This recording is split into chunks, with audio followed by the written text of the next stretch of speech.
Hello, my name is Tom Vassallo with MRW Financial Brokerage. I appreciate everyone taking the time to attend this webinar on LTC as easy as 1, 2, 3.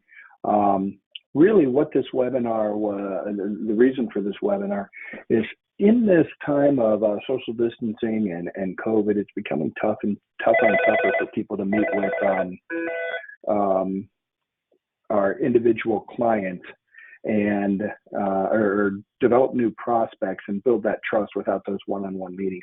So a lot of advisors are going back to their existing clients to plug holes in their financial plans. One of the big holes out there is long-term care.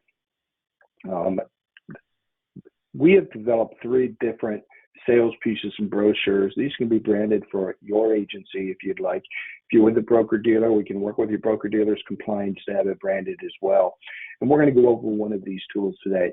But I want to show you briefly each one of these 3 tools that really simplifies the long-term care conversation. The first one we call our wild card brochure. It's the wild card in your financial and estate plans. It's long-term care and the unexpected expense or cash flow burden it's going to impact. The presentation I'm going to go through today, there's one that's called Women in Long-Term Care. What I'm going to do as far as the actual presentation, these 2 brochures are actually identical. It's just branded more for the female sale by a female advisor. So if you happen to be a female advisor on this meeting right now, you may want to use the Women in Long-Term Care Planning brochure.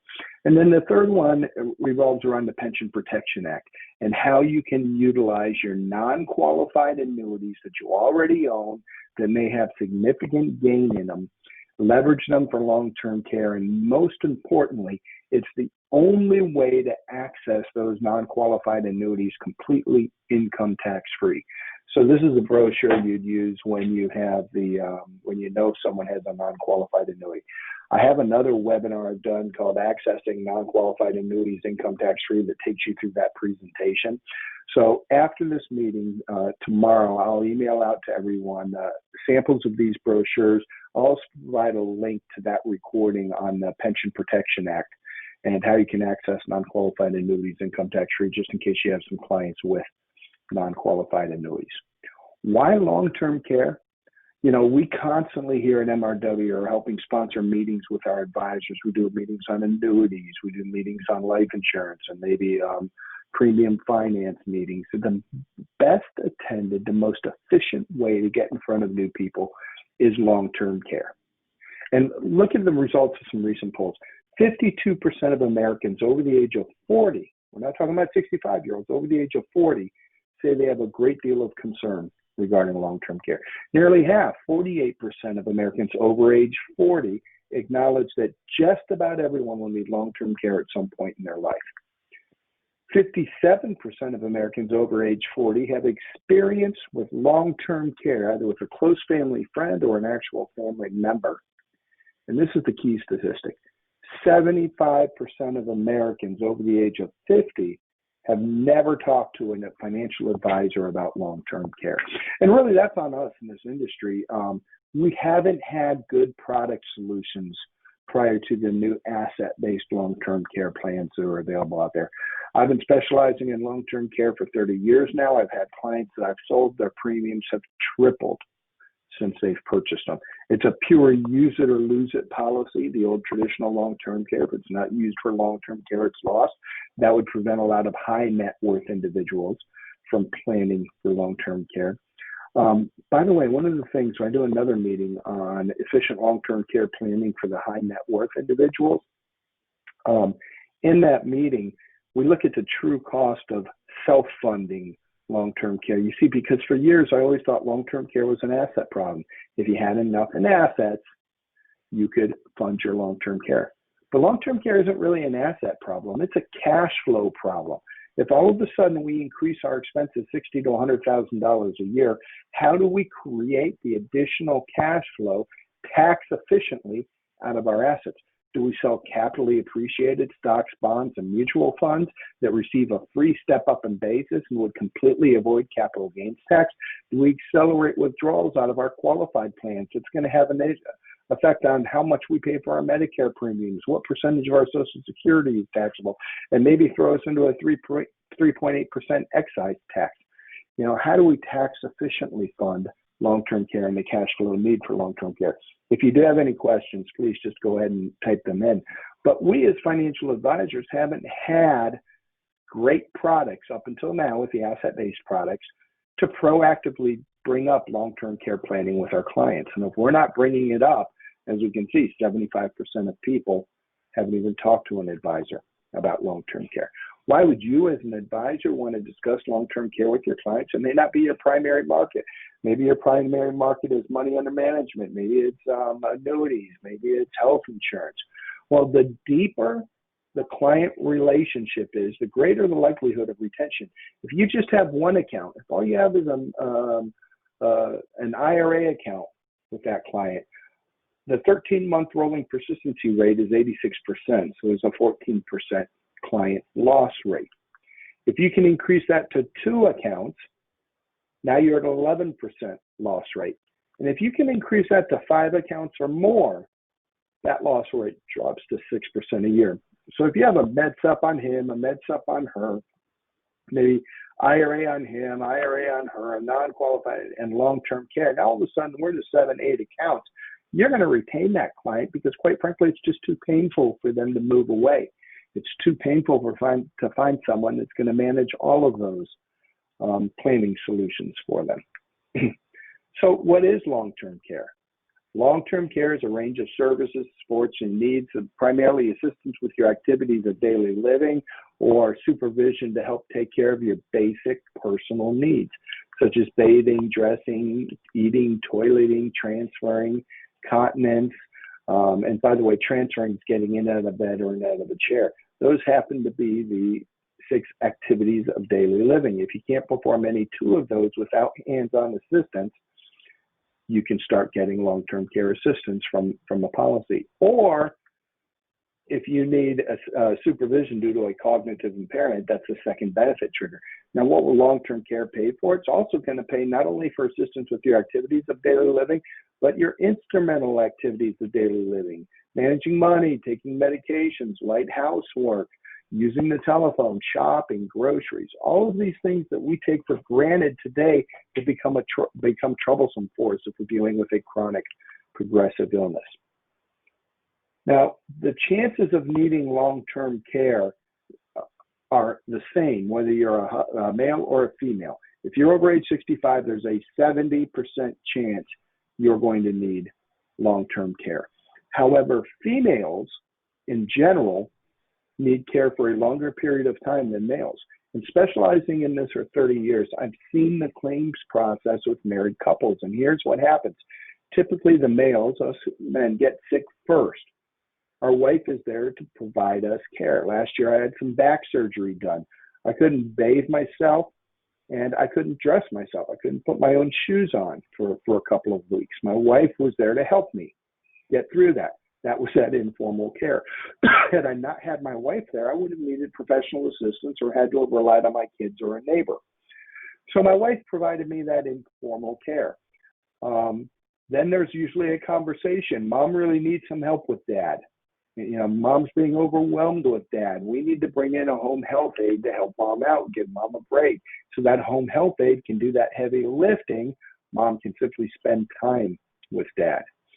Even with that home health aide, they may not be there 24 hours a day around the clock care. So there's additional community care that's available to help dad out. Maybe an adult daycare facility that mom can drop dad off at on the weekend while she goes and plays around the golf with her friends. Maybe respite care, which is a lot like a hotel, but in an assisted living setting where mom can take dad for 2 weeks while she goes and visits the kids up north. Then there comes a point in time where the family gets together and says, you know what, it's just too much on mom to keep dad at home. And dad may move into an assisted living facility. Now, I don't know if you've been to assisted living facilities lately, but a lot of them start off as independent care. Sometimes mom and dad will move into that independent care facility together. And on that same campus, in that same facility, they have assisted living, memory care units, all the way up to skilled nursing and hospice. So you never have to leave that setting. Some of these are 2, 3, 4 bedroom condominiums that they can own, or 2-bedroom apartments. It's not a typical hospital bed that a lot of people think it is. So an assisted living is really, they can still make it their own home. And then finally, nursing home, which is more end of life care. Most people don't spend 10 or 12 years in a nursing home. It's spent receiving home health care or assisted living, and then that skilled nursing facility is more end of life. But now dad passes away, and we pass away, and mom's living alone. Well, that informal care, if I didn't have my wife there to help me after my back surgery, I would have needed professional care. So that informal care isn't there for mom. That home health aide, unless they're going to be there 24 hours a day, 7 days a week, isn't there for mom who lives alone. That community care, which is based on receiving care in your own home, isn't there. So mom, much earlier in the state, the progression of the disease, is moving into an assisted living facility. And that's where the bulk of time is going to be spent by mom. And then, of course, more that end-of-life nursing home, about the same amount of time there. That is the reason, when we look at long-term care, that women spend more time receiving professional long-term care than men. And we'll talk about those statistics in just a minute. Well, who pays for long-term care? Well, Medicaid. Medicaid is different than Medicare. Medicare is a federal entitlement program. We paid taxes into the Medicare system. We're entitled to those benefits regardless of our net worth when we reach age 65. Medicaid, on the other hand, is welfare. It's a needs test. An individual can't have more than $2,199 a month in income. The monthly maintenance allowance for the spouse can bring that spouse up to between $2,000 and $2,900 a month in income. The individual requiring care can't have more than $2,000 in assets, and the spouse can't have more than $119,000 in assets. Income is looked at individually. Assets are looked at jointly. And just because something is asset protected, like your qualified IRA plans or 401ks, annuities in some states, the cash value of life insurance, you don't have that same asset protection when it comes to Medicaid. So Medicaid's not going to seize your assets. They're going to deny your claim, require you to spend down your assets until you're to these Medicaid levels. So you'll have to cash in that IRA, pay the taxes on it, spend it on your care. Once you're down to $119,000, then you're allowed to receive some Medicaid assistance. But once again, that's not for an assisted living facility. That's for a nursing home. What about Medicare? We are all entitled to Medicare after the age of 65 if we paid into the system. Well, Medicare has some gatekeepers. Medicare is very good at treating a critical condition, a heart attack, a stroke, rehabilitating you, getting you back to independence, and then putting you out on your own. In order to cost save, Medicare requires 3 days prior hospitalization before going into the nursing home. But if you are in the hospital for 3 days, you meet that 3 days prior to hospitalization, you require daily skilled nursing care, not assisted living, not home health care, daily skilled nursing care, and that care is rehabilitative in nature, then Medicare will pay all of your expenses for days 1 through 20, for 20 days. After day 20, there's about $170 a day copay today, days 21 through 100. So that's the next 80 days.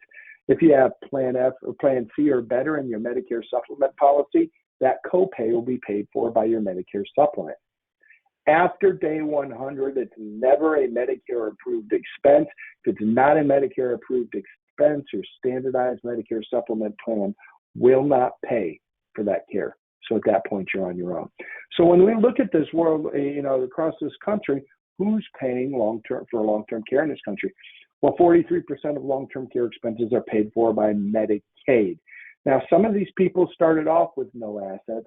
Other people spent their entire life savings down to $2,000 if you're an individual, or $121,000 for a married couple. Spent your entire life savings down to that level, and after you've exhausted all of your assets and spent down, Medicaid then takes over. We don't want our clients to qualify for Medicaid. Medicare pays 14% of the cost, but we saw it's very limited, skilled, rehabilitative after 3 days prior hospitalization. So Medicare is great at putting you in a nursing home after a knee replacement to rehab and recover. Medicare is great if you have a stroke and you're recovering from the stroke and you're receiving physical therapy in a nursing home for, maybe 20 days. Medicare is not great if you have a chronic progressive disease that's going to last years. The other 8%, that's things like Meals on Wheels, community-based services that are provided free of charge to clients. That leaves private insurance covering 10% of the cost nationwide, out-of-pocket covering 25%. And a lot of people start off in that out-of-pocket and that 25% and then move over to Medicaid. That's what we want to avoid for many of our clients. Now, what are the actual chances of needing long-term care?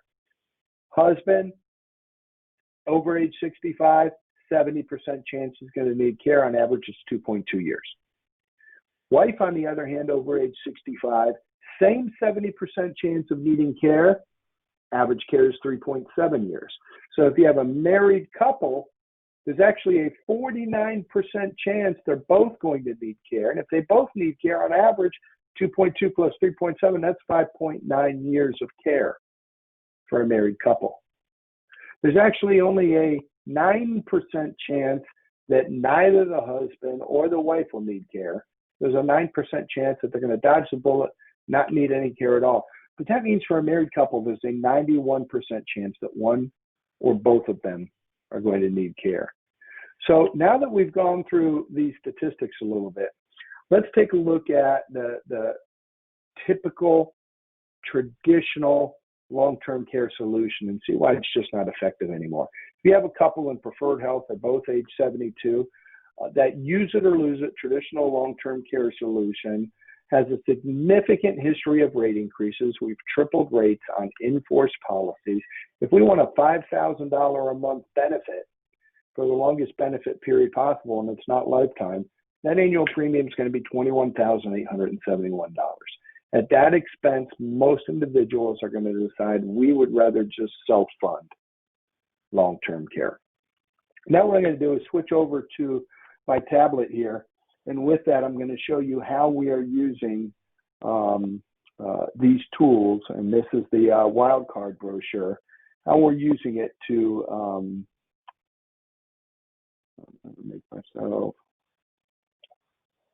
how we're using it to present to clients and how simple we're really keeping it.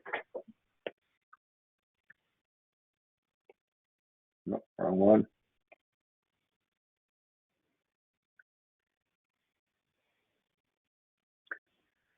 Sorry, I opened the Women in Long-Term Care by mistake. Might be more helpful if I do put my glasses on.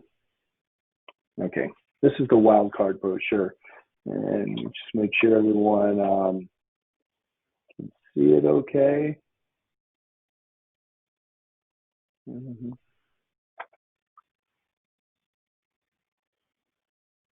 Now you should be able to see it. So this is the wildcard brochure. What we see, the wildcard in your financial and estate plans is long-term care. It's an unexpected, immediate event that impacts the entire family, and how are we going to create that cash flow? And we have a couple of questions that we're going to want to ask.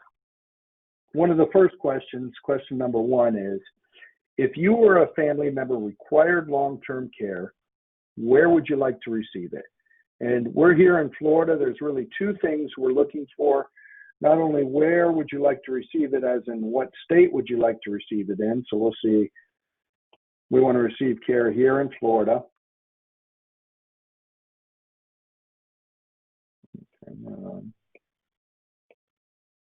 We want to receive care here in Florida, and I want to receive care in my own home. So if we look at here in Florida and in my own home, that's going to be a rate of $64,240 a year. Now, remember, we're at $64,240 a year. And if we want to receive care in our own home at a rate of $64,204 a year,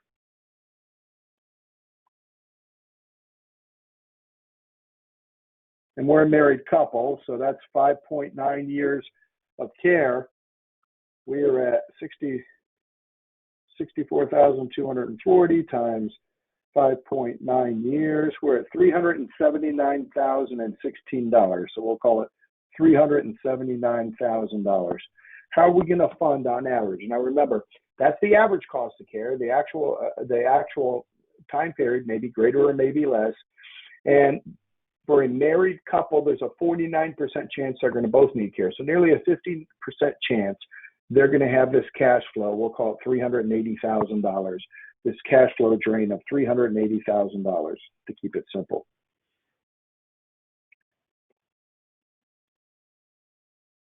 So the question becomes, how are we going to fund $380,000? Which one of our assets are we going to use? And now we need to go through and take an inventory. You know, do you have any stocks and bonds? Yeah, we have about $300,000 in non-qualified stocks and bonds. All right, would you want to use that to fund your long-term care? Are those stocks and bonds creating income for you? Yes, they are. So you probably don't want to touch it. Plus, those stocks and bonds may have some capital gains. They have a free step-up of basis that may not be continue over if you use those stocks and bonds. What about mutual funds? Yeah, we have about $100,000 of mutual funds. Again, their cost basis may be less than $100,000. They may not want to incur the capital gains cost to liquefy that. Do you have cash in the bank, CDs, money market funds? Yeah, we have another $100,000 in CDs and mutual funds. Okay, what about life insurance? Do you have any life insurance? No, we gave up all of our life insurance. We don't have any more of that. How about IRAs and 401ks? Yeah, we have about $420,000 in IRAs and 401ks. Okay, but if you all the withdrawals out of that are going to be subject to, of course, income taxes. You know, you may want to continue to defer that as much as possible. Do you have any non-qualified annuities? Yeah, we have about $180,000 in non-qualified annuities. Let me ask you, on that non-qualified annuity, you know what the cost basis is? We put about $120,000 into it. Okay, so there's about $60,000 of taxable funds there. Okay, what would you go to first if you needed it for long-term care? Well, we might go to that annuity. Maybe we go to the bank account over here, because those are the two that we aren't really relying on for income, and have the bank account doesn't have any tax consequence. But the annuity, at least we're absorbing some income taxes that would ultimately pass on to our kids. We don't want to go to the mutual funds or the stocks and bonds, because we don't want to pay capital gains tax on something that can be avoided. Plus, we're using those to generate income. So out of the 3, 4, 5, 6, 7, 8, 9, 10, 11, we have about $1.1 million in total assets. You know, the question is, which are we going to use? We'll probably use this $180,000 in an annuity. So now,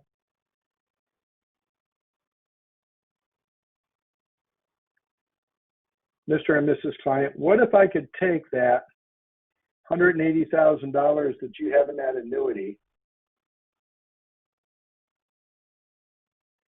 that's in that annuity, and triple it, turn it into 3 times more, completely income tax-free for long-term care, that will pay for care in your own home, that will pay for adult daycare, that will pay for assisted living care, or that will pay for nursing home care. Is that something you'd be interested in? And most people say, yeah, that's something I'd be interested in. So you're still self-funding. What we're going to do is do it on a tax-efficient basis, and we're going to do it with a way that we can create some leverage. So, if you will, the intelligent way to self-fund your long-term care. But this is what's important.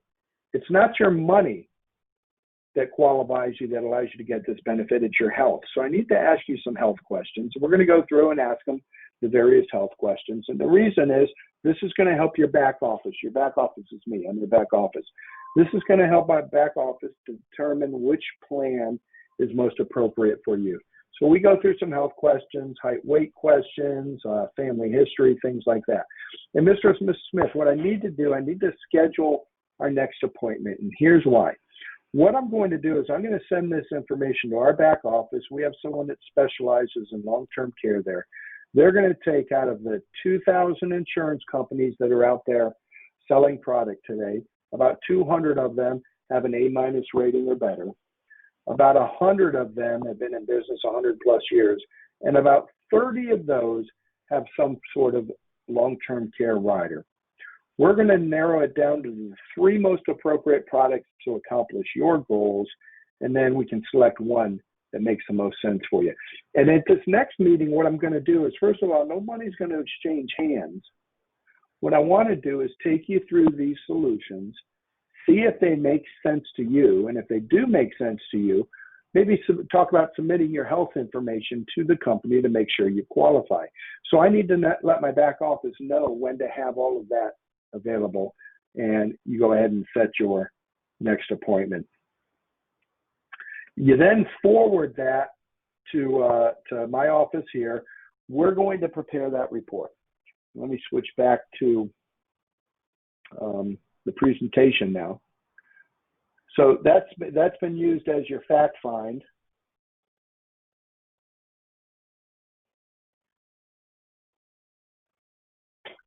That's been used as your fact find, and we're going to come up with different solutions.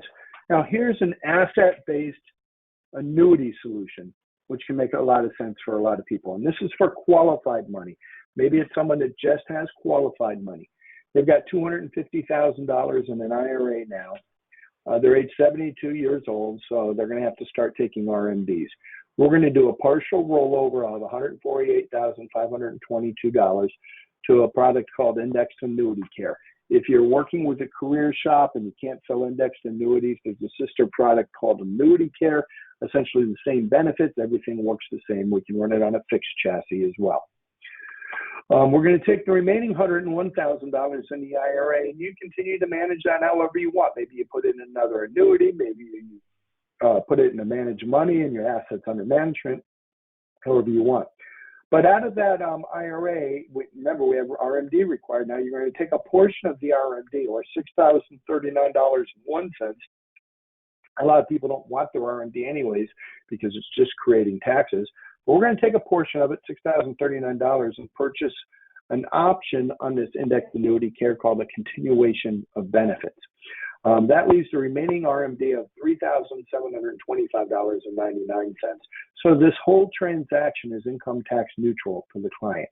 But here's what they're getting. Instead of spending $21,000 a year on a traditional long-term care policy, they're going to get a long-term care benefit of $5,000 per person. So if they both needed care at the same time, it'd be $10,000. Doesn't matter whose IRA it is. They're on there as an additional insured.